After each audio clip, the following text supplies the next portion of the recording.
Preserved for us in myths and legends, in folk traditions, and in certain very ancient myths. The testimony of our otherwise lost and forgotten ancestors appears to be trying to tell us that a hideous calamity has descended upon mankind from time to time, that on each occasion has afflicted us suddenly, without warning and without mercy, a thief that is occur at some point in the future. Should it do so, unless we are well-led physically and spiritually, unless we behave towards one another with love and respect rather than hatred and scorn, unless we make positive rather than negative choices, the testimony of the ancient ones that we will be obliged in again like all children, in complete ignorance of our tradition. In this context, as we near the end of the turbulent 21st century, let me share the following stroke finger published, Walking in the Last Day, Hopi Reservation, May 1990. Hopi Reservation, May 1994. Across the high plains of Arizona, day and days and day, a desolate wind blowing.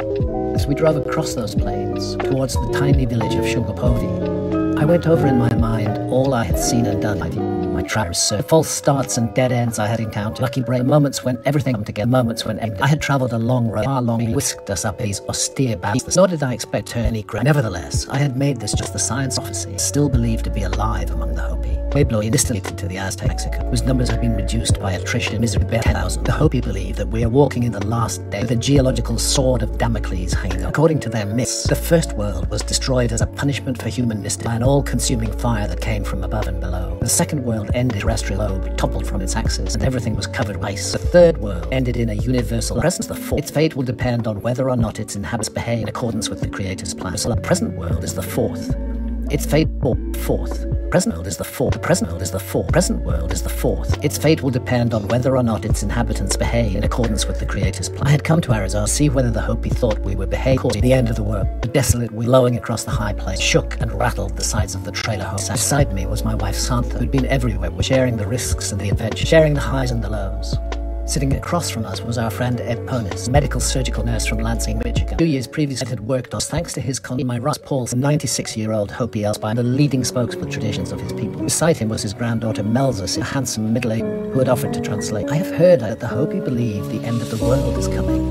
Is this true? Paul Sifke was a small, wizened man, nut brown in color, dressed in jeans and a cambric shirt. Throughout our conversation, he never once gazed intently ahead, as though he were searching for a familiar face. Elsa put my question, a moment later translated her grandfather's reply. He says, "Why do you want to know?" I explained that there were many reasons. The most important was that I felt a sense of urgency. My research has convinced me, I said, that there was an advanced civilization, long that was destroyed in a terrible cataclysm. I fear that our own civilization may be destroyed by a similar. There followed a long exchange in Hopi. Then this translated. My grandfather said that when he was a child in the 1900s, there was a star that had been up there in the sky for a long while, and he went to his own grand and asked him to explain the meaning of this sign. His grandfather replied, "This is the way our world will end, engulfed in flame. People do not change their way, and the spirit that takes care of it becomes so frustrated that he will punish the world, and it will end just like that star." That was what his grandfather said, that the earth would explode just like that exploding star. So I summarize. The feeling is that this world will end in fire, and having viewed the world for the past 90 years, does your grandfather believe the behavior of mankind has improved, or worse? He says it has not improved. We're getting worse. So in his opinion, the end is coming. He said that the signs are already there. He said that nowadays nothing but the wind blows, that all we do is have a weapon pointed at one another. That shows how far apart we have drifted and how we feel towards each other now. There are no values and none at all, and people live any way they want, without morals or law. These are the signs that the time has come. Melza paused in her translation, then added on her own account, "This terrible wind, it dries things out. It brings no moisture. The way we see it, this kind of climate is a consequence of how we're living today, not just us, but your people as well." I noticed that her eyes had filled with tears. I have a cornfield, it's really dry, and I look up into the sky and try to pray for rain. But there is no rain, no clouds, and when we're like this, we don't even know who we are. There was a long moment of silence, and the wind blowing hard, steady across the mesa as evening fell around. I said quietly, "Please ask your grandfather if he thinks that anything can now be done for the Hopi and for the rest of kind."